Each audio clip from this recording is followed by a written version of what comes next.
perlu kita terus improve ya, terus kita tingkatkan pelayanan publik tersebut ya. Ya paling gampang misalnya ada orang hilang KTP, bagaimana bisa mendapatkan KTP-nya itu dengan mudah. Nah itu organisasi itu ketika kita menaruh orang yang tepat di posisinya, dia akan mengerjakan itu dengan baik. Cuman ketika kita tidak menaruh orang yang tepat di posisinya, itu akan membuat pekerjaannya juga akan secara organisasi akan menurun.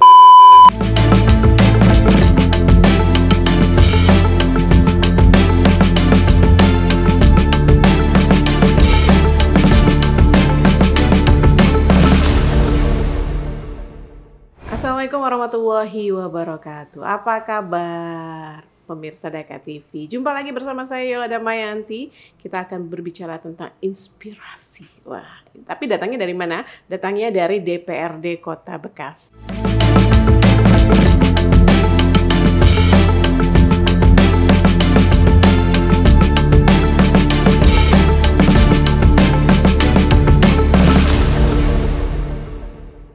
Dan alhamdulillah sudah bersama saya orang baru ya.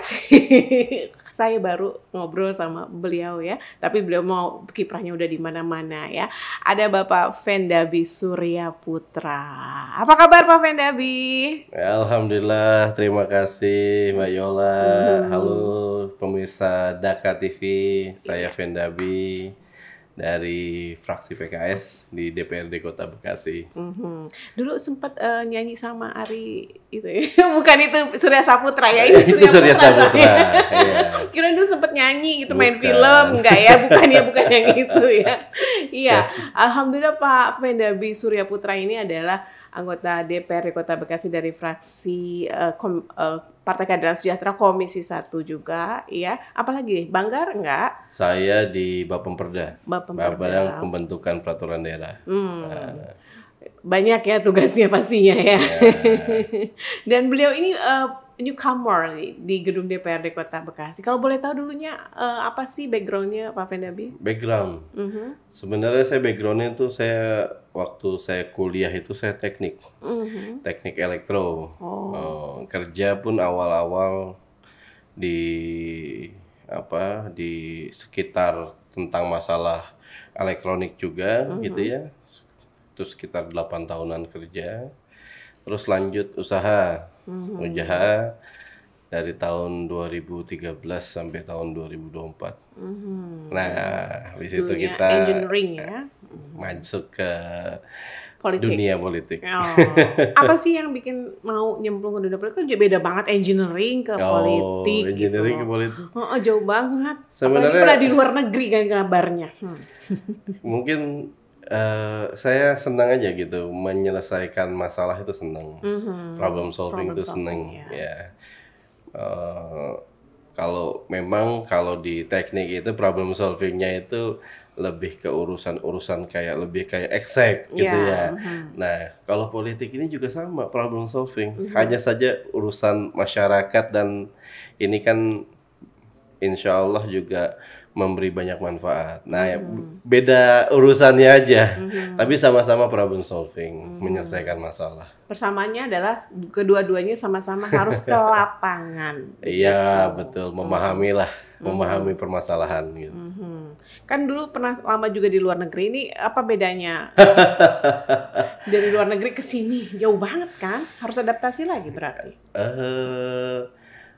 Secara kerja ya mungkin perlu adaptasi, karena memang kalau sewaktu di luar, kulturnya itu kan tergantung ya, masing-masing perusahaan itu ada kulturnya. Jadi kebetulan saya perusahaannya itu perusahaan multinasional, kulturnya sangat merit system gitu ya. Nah, ketika kita di Indonesia melihat ya merit system ini perlu menjadi roh juga ya, ketika kenaikan ataupun ketika memberikan sesuatu di organisasi itu harus dilihat meritnya. Nah, ini yang harus lebih banyak mungkin di Indonesia perlu kita tingkatkan di semua organisasi gitu ya. Jadi bukan hanya karena saya kadang-kadang lihat ini lebih kepada mungkin yang sering tampil, yang sering ini. Cuman ada sebenarnya orang-orang tuh yang di belakang layar mereka lebih banyak bekerja, tapi nggak kelihatan. Iya. Ya, nah itu kan yang bisa menilai itu sebenarnya merit points. Apakah kerja-kerja mereka bisa menyelesaikan kerjaan atau tidak. Nah, cuman memang yang lebih senang orang kita itu Indonesia itu adalah lihat siapa yang sering kelihatan di media. Oh, iya. Betul, pasti. Bukan artinya itu dia Media damai, baik itu rame.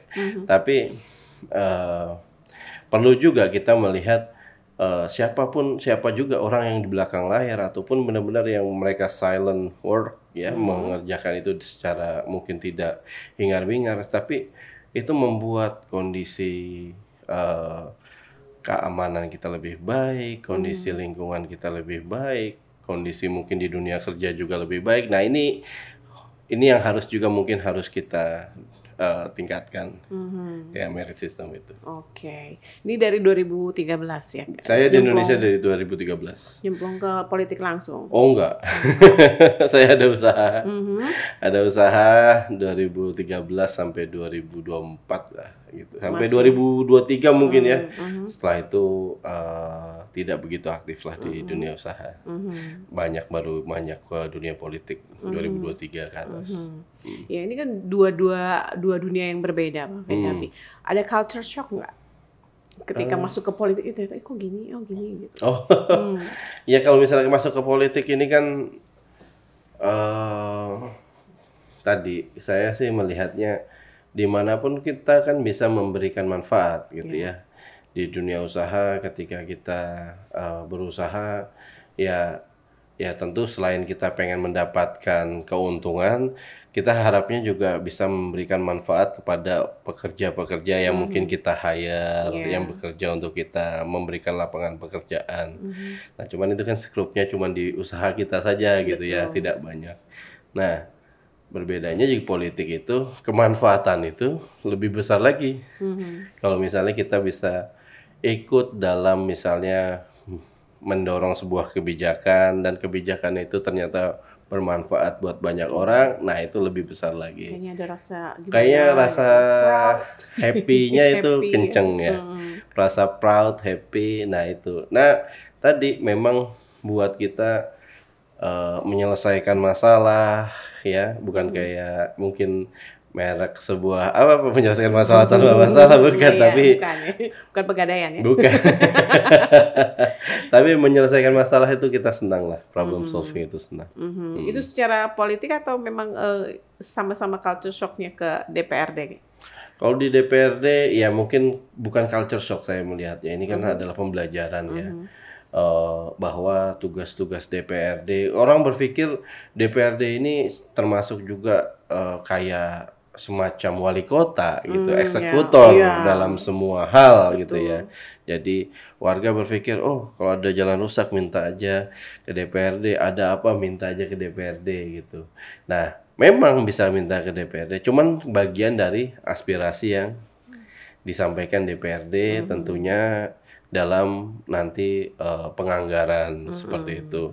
Nah, ketika masuk ke DPRD, kita lebih paham apa yang menjadi tugas fungsi pokok dari DPRD itu sendiri kan. Ada fungsi penganggaran. Nih teman-teman nih lagi pada sibuk di Banggar ini lagi nyiapin anggaran perubahan 2025 ya. Nah, terus ada fungsi pengawasan, kita terbagi beberapa komisi ya, terbagi beberapa komisi, ada 4 komisi ya. Komisi 1 di mana saya ada di situ adalah komisi yang membahas tentang pemerintahan. Jadi di bawahnya tuh mitra-mitranya ya ada camat, kelurahan, terus banyak tentang masalah pelayanan publik, Disdukcapil, DPMP-TSP, pelayanan perizinan satu pintu, terus Badan Kepegawaian, BKPSDM, dan lain-lain gitu. Ini komisi 1. Terus komisi 2 itu secara umum kan pengawasan terkait dengan pembangunan. Ya, jadi mitra-mitranya ada Distaru, Disperkimtan, perumahan ya, dan terus Ada yang besar itu adalah DBMSDA, Dinas Bina Marga dan Sumber Daya Air, yang tukang bikin jalan sama bikin folder dan semua selokan. Nah itu Selokan dan macam-macam. selokan dan ya. macam-macam. Nah itu di Komisi 2 mitranya. Komisi 3 fokusnya tentang masalah penerimaan. Jadi dinas-dinas penghasil adalah bagian dari kerja di Komisi 3, terutama Bapenda, pajak, terus juga BUMD juga mereka ada hubungan gitu, dinas-dinas penghasil. Dan Komisi 4 lebih kepada kesejahteraan masyarakat. Apa hal yang benar-benar dirasakan langsung sama masyarakat. Pendidikan, kesehatan, sosial, tenaga kerja. Nah, itu di Komisi 4. Nah, jadi fungsi-fungsi pengawasan ini kita lakukan gitu ya. Ketika sampai ini, ya gini ya fungsi pengawasan ini ya. Jadi ketika kita mencoba ke warga ada masalah, melakukan advokasi. Nah, kita bisa juga bekerja sama dengan dinas-dinas ini agar melakukan advokasi kepada permasalahan-permasalahan warga gitu, baik secara langsung atau tidak langsung. Ya, dan juga mengawasi bagaimana dinas-dinas ini tadi menjalankan tugasnya kan ya. Kan mereka kan kita alokasikan anggaran gitu kan, bagaimana anggaran itu bisa terserap baik dan juga terserap sesuai dengan apa yang direncanakan. Nah, seperti itu. Jadi fungsi pengawasan kita ada tuh tadi di komisi-komisi dan juga ya menerima banyak advokasi masalah lah ya, masalah. Nanti kita bisa cerita terutama di Komisi 1. Dan yang tugas yang ketiga itu kan di DPRD itu ada fungsi terakhir itu ada pembentukan peraturan daerah. Jadi kalau peraturan daerah ini adalah peraturan yang kita sepakati bersama dengan pihak pemerintah kota. Jadi yang kita sepakati bersama antara pemerintah kota dan DPRD, jadilah peraturan daerah. Memang kalau namanya peraturan daerah ini lebih general gitu ya. Nanti detailnya itu akan dibahas misalnya di peraturan wali kota, detail-detailnya. Misal kita peraturan daerah yang kita baru selesaikan gitu ya. Baru selesaikan terkait kemarin itu. Sebenarnya RPJMD itu termasuk peraturan daerah. Jadi rencana pembangunan jangka menengah ya, penengah daerah ini adalah termasuk peraturan daerah. Kebetulan saya masuk dalam pansusnya gitu ya, panitia khusus pembentukan RPJMD. Nah, itu masuk dalam peraturan daerah. Nah, itu kita bahas ya secara umum, secara general. Nah, nanti teknis-teknis pelaksanaannya nanti oleh peraturan daerah wali kota gitu ya. Ya ada misalnya program 100 juta per RW. Nah, itu ada gitu di situ, tapi nanti detail turunannya itu harus dibunyikan dalam peraturan wali kota. Iya, karena kalau orang awam sih nggak ngerti ya, itu ternyata ada mekanismenya seperti itu yang nggak Ada langsung mekanisme. ngadu langsung jadi gitu, enggak. Betul. Jadi terutama tentang masalah memahami apa konsep kita melakukan anggaran gitu ya. Jadi kan ya saya memahami warga ketika mereka butuh, mereka pengennya langsung lah ya. Tapi memang kemampuan kita kalau itu masuk dalam aspirasi kita, jadi proses pembentukan anggaran itu ada waktu-waktunya gitu. Jadi misalnya ketika kita reses, itu kan kita menerima aspirasi dari masyarakat gitu ya. Misal contoh nih, mungkin akhir tahun ini akan ada reses terakhir buat tahun ini gitu ya. Akhir tahun 2025. Nah, tapi reses akhir tahun ini adalah buat pembentukan anggaran di tahun 2027. Oh, Realisasi 2027. Jauh bener ya. Bukan resesi 26. Realisasi 2026 sudah usulannya itu udah dari awal kemarin akhir tahun 2024 kemarin. Sama awal 2025 itu sudah kita masukkan usulan-usulan kita. Mungkin ada sedikit lah kalau misalnya terkait dengan anggaran perubahan ini ada sedikit lah gitu. Paling cuman kan aspirasi di anggaran perubahan ini tidak banyak. Tidak banyak. Iya, yang banyak itu aspirasi warga yang masuk itu di anggaran murni gitu ya. Nah, jadi memang untuk memahamkan ini ya nggak mudah juga ketika kita bicara dengan masyarakat. Jadi iya bisa lewat kita, cuman ada waktu-waktunya gitu. Atau dimarahin emak-emak ya, mana Tiba-tiba, janjimu? mana janjinya gitu. Cuman kita coba jelasin itu nggak ngerti nggak ya. paham juga ya. Itulah resikonya kita. Nggak semua emak-emak juga ngerti ya. Ya kita coba kasih pemahaman lagi gitu. Bagi yang belum tahu nih Komisi 1 tuh meliputi apa aja sih? Nah, Komisi 1 itu meliputi maksudnya bidang mitra kerjanya DPRD Kota Bekasi, Sekretariat Daerah, kemudian Inspektorat Daerah, Satuan Polisi Pamung Praja, Dinas Pemadam Kebakaran dan Penyelamatan, Badan Kepegawaian dan Sumber Daya Manusia, Dinas Kependudukan dan Pencatatan Sipil, Badan Kesatuan Bangsa dan Politik, Dinas Penanaman Modal dan Pelayanan Terpadu Satu Pintu, Dinas Pengendalian Penduduk dan Keluarga Berencana, Dinas Komunikasi Informatika Statistik dan Persandian, juga kecamatan dan kelurahan. Dan ini kan jauh banget dari mesin-mesin itu ya, elektro apalagi ya, jauh banget. Ada waktu, maksudnya mungkin kalau PKS ada namanya sekolah kepemimpinan kayak gitu ya. Ini apakah di situ juga ada kayak kalau dulu kita namanya P4 lah gitu, penataran gitu. Kita ada yang kayak gitu. Langsung aja. Oh, langsung nyemplung. Aja. Jadi langsung nyemplung. Kan alhamdulillah juga kita ada rapat dengan dinas-dinas itu. Mereka menjelaskan apa fungsi dari dinas-dinas itu, apa yang menjadi targetan dari dinas-dinas tersebut. Ya udah. Dan juga komunikasi yang kita bangun dengan perwakilan dari dinas-dinas tersebut, baik itu kepala dinas ataupun sekretaris dan lain-lain. Jadi dari komunikasi itu ya kita mempelajari lah sedikit demi sedikit gitu. Sedikit demi sedikit. Tadi kalau dibilang Komisi 1 ini memang terkait dengan pemerintahan, pelayanan publik semua gitu. Aduh, pusing gitu ya. Pelayanan publik. Jadi semua pelayanan publik pemerintahan memang itu di Komisi 1. Learning by doing jadi benar-benar ya. Ya belajarnya langsung aja gitu. Langsung nyemplung. Nyemplung mudah-mudahan bisa berenang. Dan kalian juga kan berkaitan mitra kerjanya itu kan secara langsung Wali Kota Bekasi ya. Ya, karena kita akan menilai kira-kira kualitas pelayanan publik dari Kota Bekasi ya di Komisi 1. Bagaimana servisnya, bagaimana performan ya dari masing-masing dinas tersebut gitu kan. Nah, itu di Komisi 1.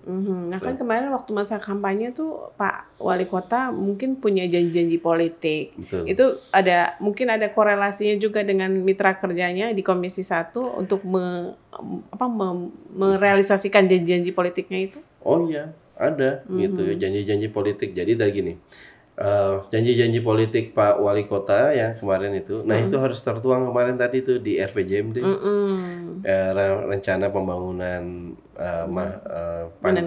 pembangunan jangka menengah ya, itu harus tertuang di situ. Nah, nanti ada yang masuknya ke mungkin dinas pemangkunya mana gitu ya. Salah satu mungkin yang paling besar ya, yang mungkin sering diulang-ulang di masyarakat itu kan terkait dengan bantuan 100 juta per RW, bantuan operasional gitu ya. Nah, itu kebetulan memang nanti akan di Komisi 1 nanti pengawasannya. Ya, karena itu dananya itu akan pemegang anggarannya kalau nggak salah, kalau nggak kecamatan, kelurahan lah gitu ya. Jadi memang nanti kita punya tugas juga untuk mengawasi terkait dengan bantuan tersebut gitu. Ya. Jadi itu yang mungkin nanti agak besar gitu ya, kita pengen bantuan operasional yang 100 juta per RW itu benar-benar dipergunakan sesuai dengan peruntukannya. Bukan disalahgunakan gitu. Nah, ini menjadi tantangan tersendiri untuk melakukan pengawasan di situ. Ya, ini yang harus nanti mungkin bersama teman-teman rekan-rekan Komisi 1 perlu kita rapatkan terkait dengan sistem pengawasan ini. Ya, Bang Fedabi juga ini ada kaitannya dengan ketenagakerjaan atau P3K ya. Iya, kepegawaian. Sebelumnya saya pernah ngobrol juga sebelum pengangkatan yang kemarin nih. Oh, iya, itu ada apa namanya teguran lah gitu bisa dari Kementerian Keuangan karena Bekasi ini punya banyak banget honorer gitu yang membebani APBD apa itu dan sekarang gimana tuh? Jadi memang ini di mitra kita di Komisi 1 itu adalah BKPSDM Badan Kepegawaian dan Sumber Daya Manusia. Jadi memang ini mengatur tentang kepegawaian seluruh tim kira-kira pekerja pemerintah kota, ya. Dan sesuai dengan amanah undang-undang kan memang di tahun 2000 saya lupa undang-undangnya kayaknya tahun 2023 atau 22 gitu ya, bahwa semua tenaga kerja kontrak itu tidak ada lagi harus segera di PNS-kan. Di ASN-kan, bukan PNS-kan, maaf ya. Di ASN-kan. Nah, bentuk di ASN-kan itu menjadi P3K. Pegawai pemerintah dengan perjanjian kontrak apa? Ya, seperti itu ya. Dengan perjanjian kerja. Nah, jadi P3K ini Bekasi itu yang kemarin baru dilantik itu yang selesai di tahap 1 itu ada sekitar hampir 8.000, 7.900 sekian. Ya alhamdulillah. Dari sekian banyak cuma segitu yang bisa dilantik. Yang belum terlantik ini ada sekitar 3.000-an, hampir 4.000, 3.000-an lah yang belum dilantik. Yang tenaga kerja kontrak itu. Nah, jadi yang agak rame itu adalah yang teman-teman P3K yang teman-teman tenaga kerja kontrak yang kemarin tidak lulus di tahap pertama gitu ya. Terusnya ada tahap kedua juga nggak lulus gitu. Jadi yang nggak lulus ini nasibnya seperti apa gitu kan. Kalau dalam kode-kodenya mereka ada kode R2, R3, R4. Nah, ini kode-kode yang belum lulus gitu. Belum lulus, yang tidak lulus kemarin di tahap 1 dan tahap 2. Nah, ini bagaimana nasibnya? Kan tadi sesuai amanah undang-undang tidak mungkin mereka menjadi TKK lagi, tenaga kerja kontrak. Harus diselesaikan. Nah, jadi kemarin ini dari pihak pemerintah pusat ini mereka akan menjadi statusnya itu perlu diajukan menjadi P3K paruh waktu. Nah, ini statusnya saja paruh waktu. Mengenai bagaimana mereka kerjanya dan jam kerjanya nanti akan teknis akan diatur oleh pemerintah kota. Gitu. Ya. Jadi wewenangnya pemerintah. Iya, memang pemerintah kota untuk mengatur. Tapi yang menjadi catatan penting itu adalah nilai manfaat ekonomi yang didapat P3K paruh waktu itu tidak boleh lebih kecil daripada waktu mereka mendapat TKK, tidak boleh. Iya, minimal sama ataupun lebih besar. Kira-kira maunya kan demikian gitu. Nah, gitu. Nah, ini jadi itu yang bisa janjikan oleh pemerintah kota. Dan P3K paruh waktu ini tadi saya sempat hadir di rapat ya yang pengajuan P3K paruh waktu karena pemerintah pusat meminta mana yang perlu diajukan menjadi P3K paruh waktu.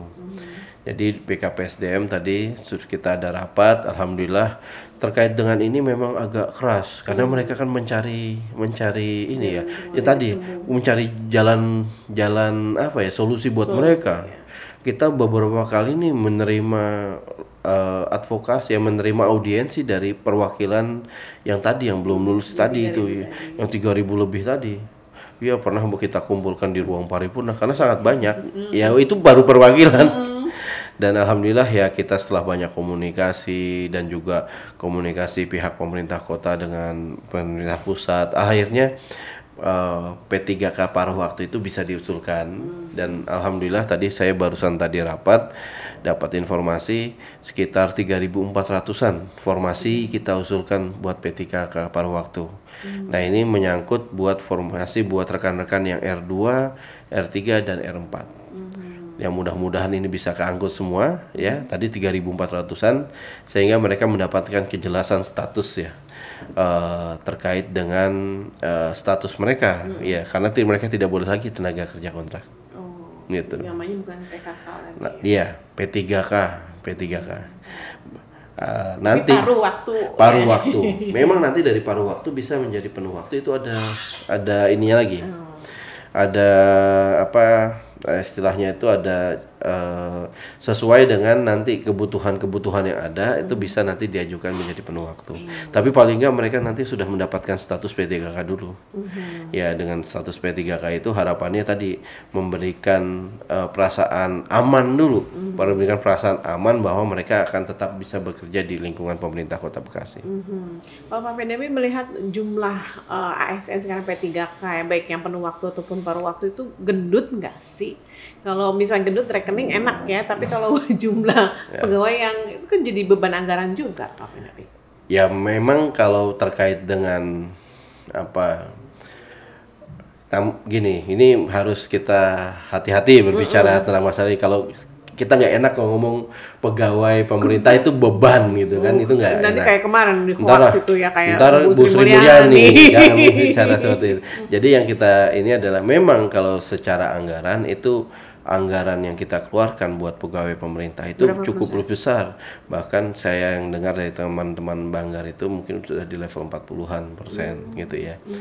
Nah, yang perlu kita lakukan menurut saya gitu ya, daripada kita melihat ini adalah kita kan tidak mungkin ngekat ataupun mengurangi karena ini adalah bagian dari pemerintah, bagian dari pelayanan orang-orang yang sudah memberikan kontribusinya kepada pemerintah dan mereka sesuai dengan undang-undang harus dinaikkan kira-kira begitu. Nah, saya nggak pengen melihat mereka sebagai beban, tapi kita perlu melihatnya ini pemerintah perlu didorong agar tadi mungkin kalau udah di level 40%, bagaimana cara menurunkannya anggaran yang 40% ini secara persentase. Caranya adalah menaikkan pendapatan kita. Itu aja. Ngomong-ngomong tentang pendapatan. Kan naikkan pendapatan. Lagi rame nih kemarin di Caranya Pati tuh gara-gara PBB dinaikin untuk naikin pendapatan. Kira-kira kalau di Kota Bekasi itu apa yang paling bisa untuk menaikkan pendapatan menurut Pak Pendamping? Selain PBB tadi ya, nanti jadi rame. Kalau PBB sih sensitif jangan. Menurut saya kalau PBB itu ya perlu melihat zona dan lokasi dan lain-lain. Nggak mungkin misalnya PBB di perumahan, mohon maaf perkampungan, di bawah perumahan mewah, ini sama kan nggak mungkin ya. Ya betul. Nah itu nanti perlu diajukan kajian seperti apa gitu ya. Nah ini dan zonasi itu mungkin perlu diperkuat ya. Karena sensitif ada 104 kepala daerah yang menaikkan PBB-nya soalnya untuk menaikkan pendapatan. Kalau di Kota Bekasi enggak ya? Kita fokusnya sekarang gini, sebenarnya Kota Bekasi ini apa yang menjadi kekuatan kita itu yang perlu kita explore. Jadi berdasarkan pemasukan kita yang besar itu memang terkait dengan BPHTB memang jual beli rumah ya. Jadi pajak itu yang besar malah jual beli aset tanah dan lain-lain ataupun perumahan itu yang besar. Rumah di Kota Bekasi sekarang mahal Nah itu masih menjadi yang lumayan besar. Nah yang lagi agak naik ini adalah pajak dari restoran, dari hotel. Nah ini yang perlu kita perkuat. Tempat hiburan ya. Ya restoran gitu ya, restoran. Nah ini yang perlu kita perkuat. Kenapa? Karena Kota Bekasi ini sekarang kurang lebih sering menjadi tempat kunjungan buat kuliner. Ya. Nah ini perlu kita perkuat. Ya, saya pernah mendengar di suatu tempat itu. Nah sekarang pengawasan kita terhadap itu memang kita menggunakan kayak semacam alat tapping box. Nah, jadi ketika ada transaksi dicatat oleh alat itu nanti itu ketahuan kan itu kan pajak mereka customer itu kan menitipkan pajaknya ketika bayar. Ya, cuma masalahnya ketika itu copot alatnya nggak kecatat, nah itu masalah. Nah ini kira-kira, nah ini yang harus kita rapikan ya, kita rapikan pengawasan terhadap itu sehingga potensi kebocorannya ataupun kebocoran yang terjadi itu bisa kita minimalisir ya. Dan terlebih nanti ke depan Pak Wali Kota kan juga sudah merancang terkait dengan wisata air, ingin lebih banyak orang lagi masuk ke Kota Bekasi gitu ya. Jadi semakin banyak kunjungan gitu ya. Jadi saya ngelihat Bekasi ini adalah choking point. Choking point. Nah, choking point ini adalah semua kendaraan yang mau menuju luar provinsi arah Jawa ya. ke arah Jawa gitu ya, keluar dari Jakarta, dari semua tempat itu pasti lewat Bekasi. Iya betul. Nah ini harus dimanfaatkan. Beli-beli apa kayak dulu di Bekasi. Iya, semua. Kalau secara apa ya namanya, pintu tol semuanya pasti lewat Bekasi semua. Mau dari Merak nanti jauhnya ke sini, dari dalam kota lewatnya ke Bekasi. Dari atas itu juga sama, pasti Bekasi. Ya, nah ini bagaimana kita perlu memanfaatkan kondisi geografis Kota Bekasi menjadi bisa dibilang pintu masuknya ke Jakarta, bahkan pintu masuknya ke tempat-tempat peti kemas kita. Ya, itu pasti lewat Bekasi. Iya, mau keluar pasti lewat Bekasi. Ya. Bekasi ada di mana-mana makanya. Nah, itu yang kelebihan kita secara geografis. Jadi bagaimana memperbanyak jumlah kunjungan orang ke sini sehingga bisa bertransaksi ke sini, menambah penghasilan buat Kota Bekasi. Saya pernah ngobrol sama orang brand dulu ya, tentang Bekasi waktu itu masih rame-rame disebut sebagai planet. Oh iya. Padahal sebenarnya itu bisa loh buat apa namanya branding Kota Bekasi, katanya buat bikin merchant yang ada hubungannya dengan Bekasi. Selamat datang di Planet Bekasi atau apa. Welcome gitu ya. Welcome. Tapi ada terus orang Bekasi marah bang. Karena Planet Bekasi kan dulu masih lebih jauh negatif gitu ya, kayaknya jauh panas gitu. Tapi sekarang udah terbiasa orang Bekasi dengan sebutan Planet Bekasi gitu ya. Mungkin bisa diperhitungkan Pak Wali bikin merchant. Ya, Bang Vendab ini mengenai P3K nih, mungkin kita flashback ke belakang itu ketika dulu ada pemilihan gitu ya. Ini yang karena ada janji-janji politik sehingga menyebabkan jumlah P3K tadi membengkak ya. Bahkan nanti kalau dia ada acara politik lagi itu nggak heran kalau tiba-tiba ada mutasi gitu. Ini sebenarnya mekanismenya gimana sih kalau untuk yang kayak gitu-gitu? Jadi gini, kalau dulu kan ini terkait P3K, dulu kan kita ada namanya tenaga kerja kontrak TKK. Nah TKK ini memang waktu rekrutmennya, nah ini rekrutmennya ini tidak apa ya, saya ingin mengatakan ini lebih kepada tadi kebutuhan kita, langsung kita rekrut TKK, mungkin sistem rekrutmennya kurang rigid dan kurang baik, kurang transparan juga. Nah, berbeda dengan P3K. P3K nanti ke depan kita harus mengajukan formasi dan itu tesnya itu langsung di pusat. Oh gitu. Bukan kayak kemarin gitu ya. Semua tes tuh terkait dengan pusat, itu harus di pusat. Jadi seperti PNS, tesnya semua di pusat sama. Ya. Untuk yang misalnya udah selesai semua nih yang TKK jadi P3K. Ntar kan pasti ada kebutuhan baru. Mungkin kan ada juga mungkin P3K yang sudah selesai gitu ya, ganti pensiun, juga PNS juga pensiun, dan itu perlu tambah tenaga baru gitu kan. Nah ini berarti kan perlu P3K baru. Nah itu nanti kita hanya buka formasi, tesnya di pusat.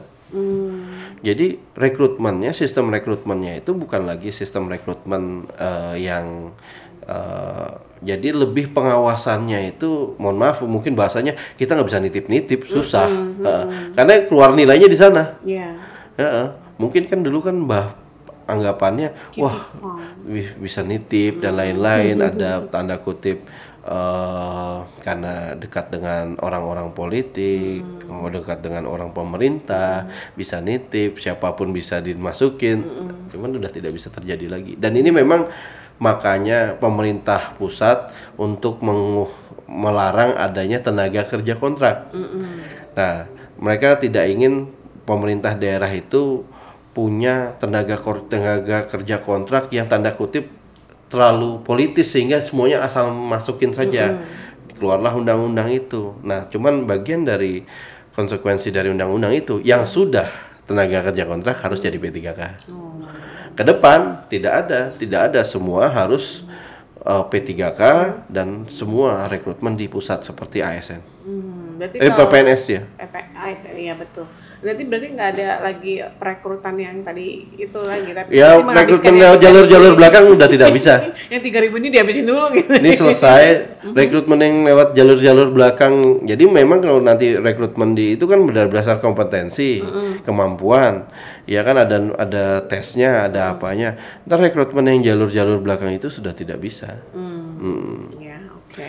Jadi dan bahkan hasilnya pun kalau komunikasi kita dengan teman-teman di BKPSDM, ya kita juga nggak bisa intervensi hasilnya Pak. Yang ngeluarin hasil dari pusat Pak. Betul.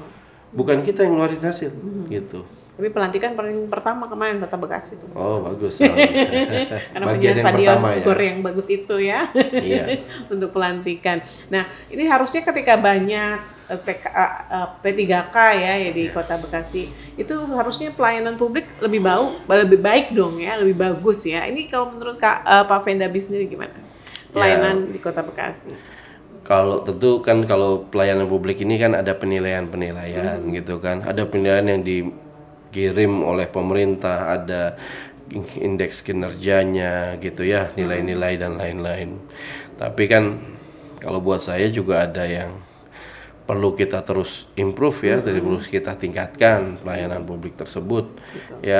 Ya paling gampang misalnya ada orang hilang KTP, bagaimana bisa mendapatkan KTP-nya itu dengan mudah. Nah itu kan harus ada sistemnya, lebih cepat seperti apa. Nah ini perekaman KTP seperti apa gitu kan, dan juga buat juga biar hati-hatinya seperti apa gitu. Nah ini memang jadi bukan hanya orang, sistemnya harus kita terus improve perbaiki. Terkait dengan orang adalah bagian nanti juga dari sistem tersebut gitu kan. Orangnya itu juga harus terlatih, terus meningkatkan kemampuannya, kapasitasnya juga. Ya mohon maaf jangan sampai ada juga ya mungkin ada yang tidak bisa. Komputer juga masih ada mungkin ya, mungkin ada yang belum bisa. Cuman itu adalah bagian dari yang harus kita terima, ya nggak masalah gitu. Kita bisa daya gunakan di tempat-tempat lain gitu. Nah ini BKPSDM ini punya punya tugas yang berat, yang lakukan pemetaan terhadap mungkin belasan ribu P3K kita dan termasuk dengan PNS kita bisa hampir mungkin 20.000 tentang kemampuan mereka gitu ya. Jadi kita berharap namanya organisasi itu ketika kita menaruh orang yang tepat di posisinya, dia akan mengerjakan itu dengan baik. Cuman ketika kita tidak menaruh orang yang tepat di posisinya, itu akan membuat pekerjaannya juga akan secara organisasi akan menurun. Nah, itu memang beratnya BKPSDM seperti itu ya, harus ada pemetaannya seperti apa. The right man in the right place ya. Yeah. Nah ini kan berhubungan juga kalau tidak right man ya, not in the right place itu kan berarti harus ada mutasi. Betul. Proses mutasi itu gimana sih sebenarnya? Kalau proses mutasi ini kan sebenarnya bisa diajukan ya, diajukan nanti jadi gini. Kan ada mutasi, ada promosi, dan juga ada mungkin ya perpindahan biasalah itu mutasi gitu ya. Namun kalau misalnya buat P3K ini yang sekarang nih, yang P3K ini baru bisa mutasi setelah 6 bulan, gitu. Nanti juga gini, dia mengajukan mutasi ke tempat lain misalnya gitu ya, ada sistemnya gitu ya, mengajukan mutasi ke tempat lain. Nanti juga harus lihat dia tempat yang di sana membutuhkan apa tidak gitu. Kalau harapan saya memang di setiap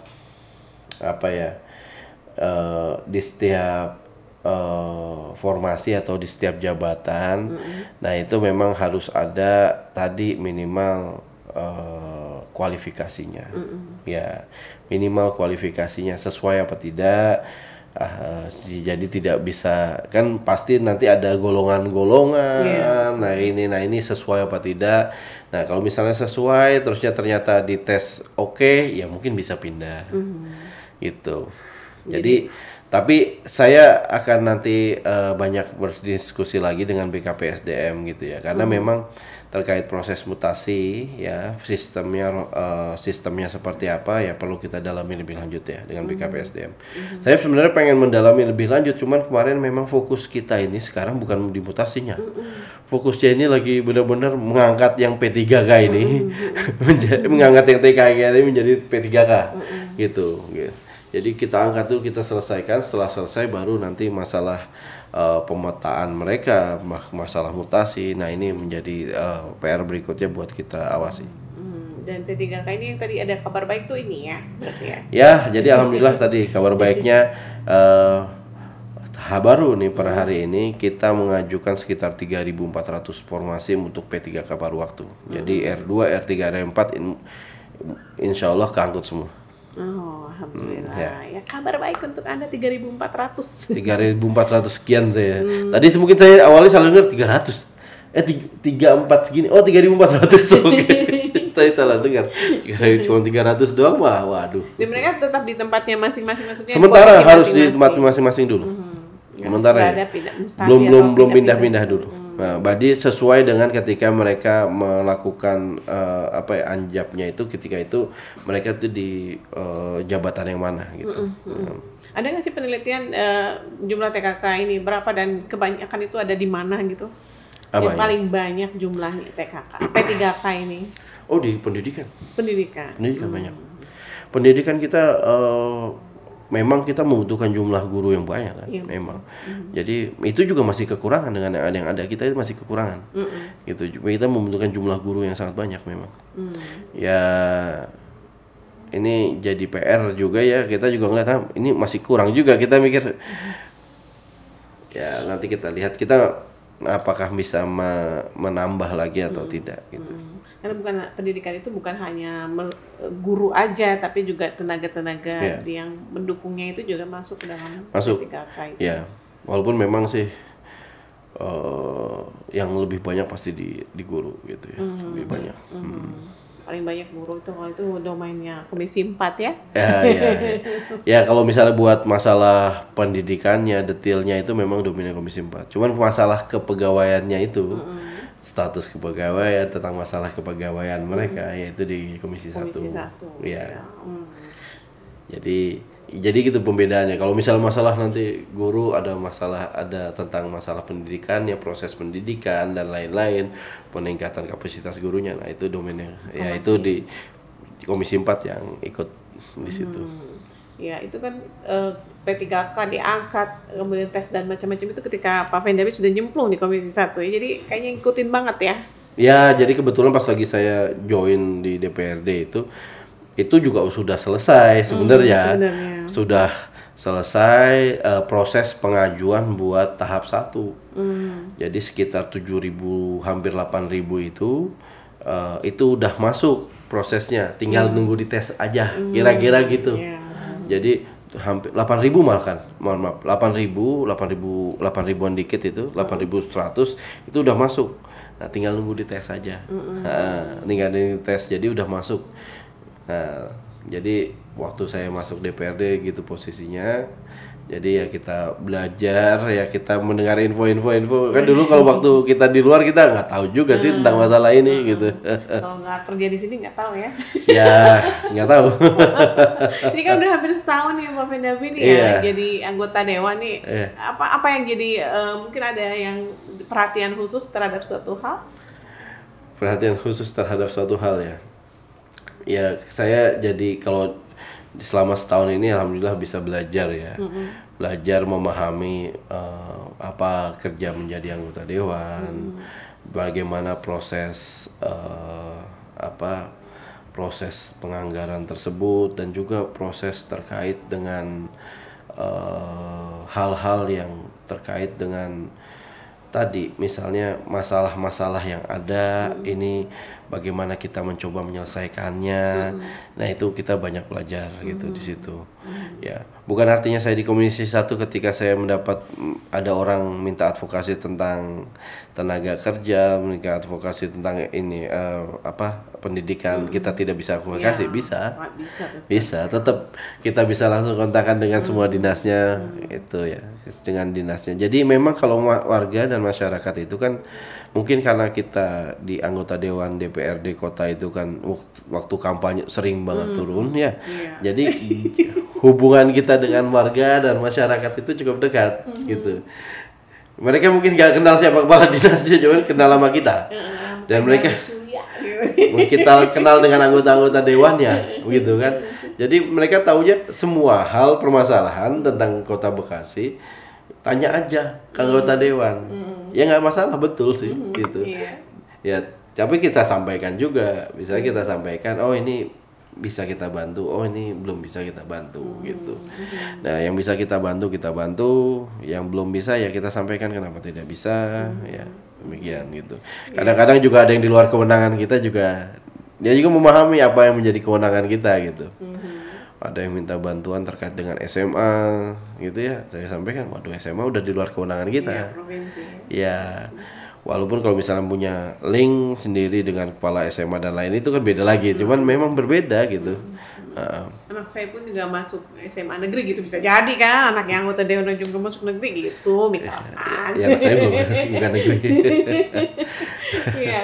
Ini udah setahun dan saya melihat, kalau saya pribadi melihat Pak Vendabi ini adalah politikus paling cemerlang nih pada tahun pertamanya ya, karena selain langsung jadi anggota dewan ya, mengalahkan para pendahulunya dari partai-partai lain, kemudian juga beliau diangkat juga jadi ketua DPD Partai Keadilan Sejahtera di Kota Bekasi.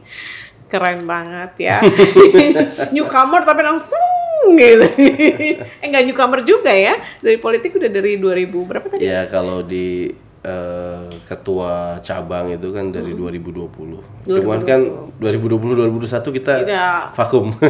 Tengkurap tiarap karena semuanya COVID ya, gara-gara Covid ya. Tapi tahun ini komunikasi dengan para pemilihnya lebih baik atau bagaimana? Memang PR kita itu adalah bagaimana menjaga hubungan komunikasi ya. Saya perlu mengakui juga bahwa dulu waktu kita tidak ada aktivitas, nah ketika tidak ada aktivitas kan kita ke warga terus sering.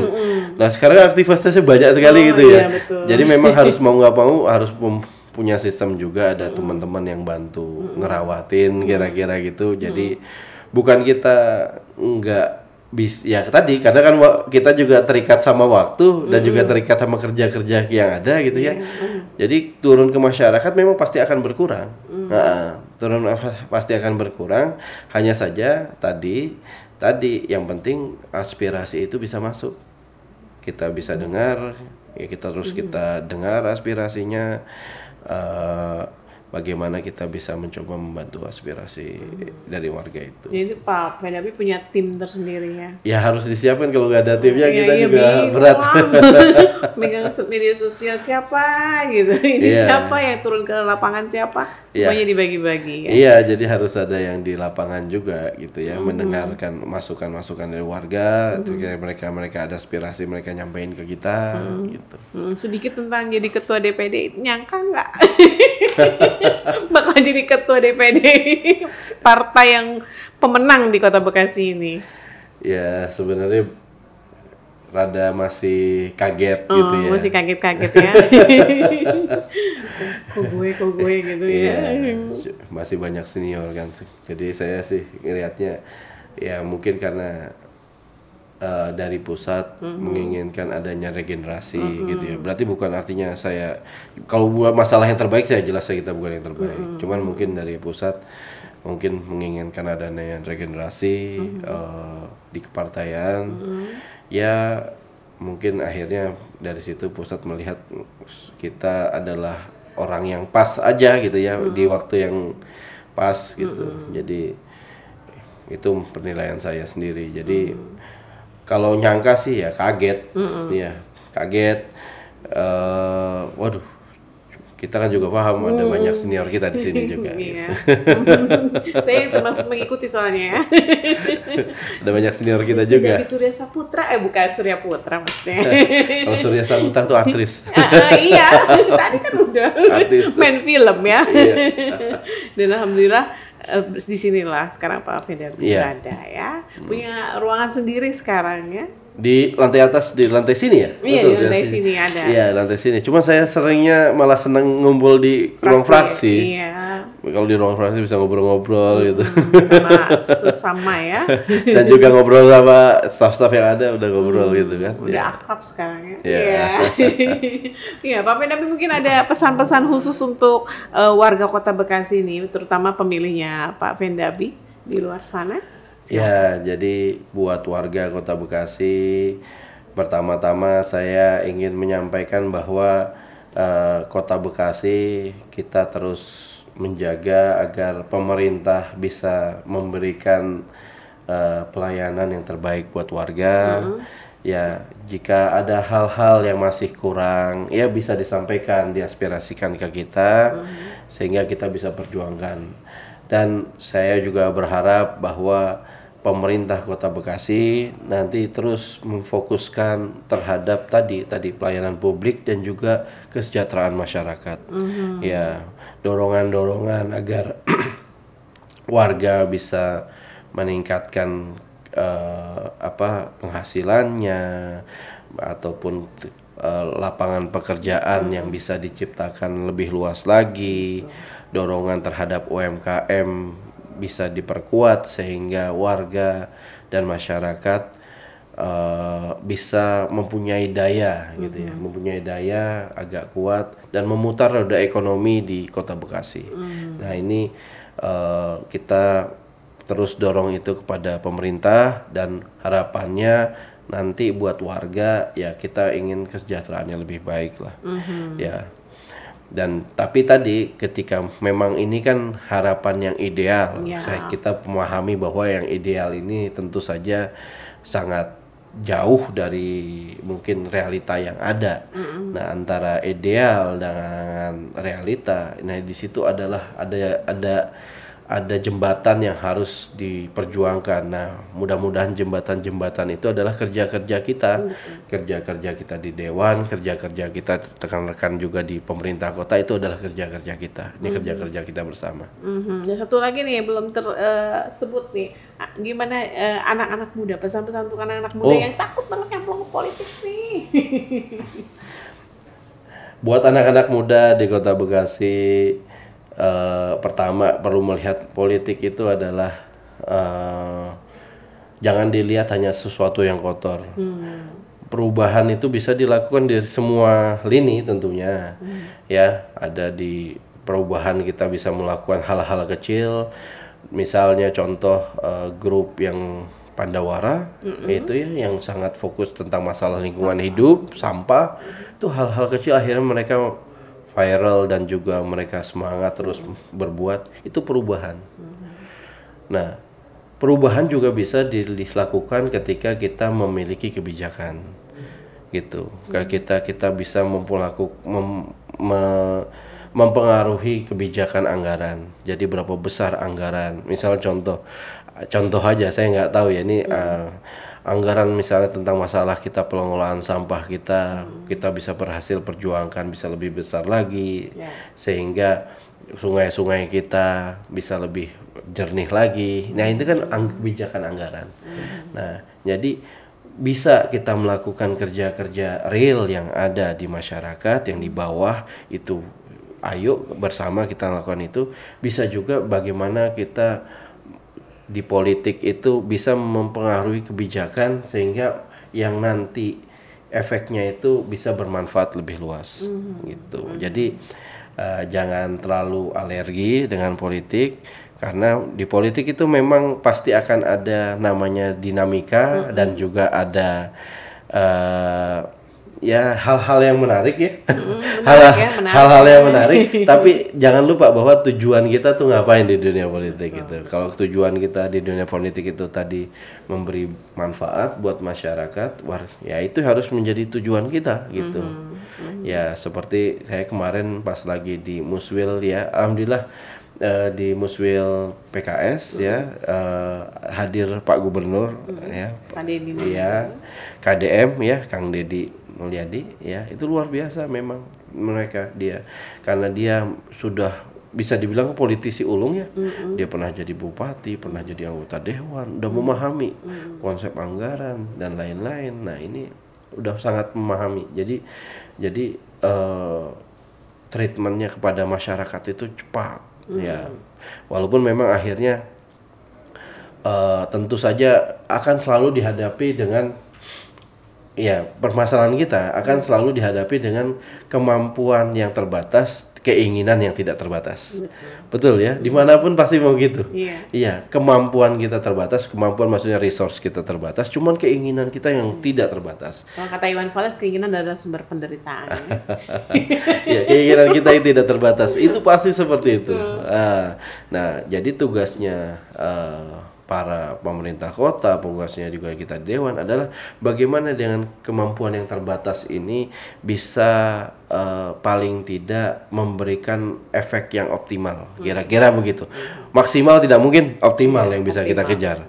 Jadi cuman tidak menjadi kurang gitu ya, ataupun defisit ataupun hasilnya malah negatif, kita tidak itu.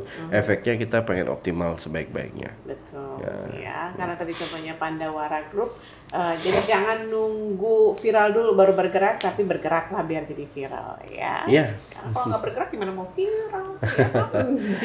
Baik Pak Mendabi, terima kasih Mbak Yola, ini nggak lumayan juga lama ini gitu ngobrol-ngobrol. Memang harus lama kita ngobrolnya, kalau nggak lama saya lebih senang nih kalau di podcast begini, jadi ngobrol-ngobrol aja. Kalau misalnya suruh pidato malah bingung saya. Kalau pidato malah ribet lagi ya.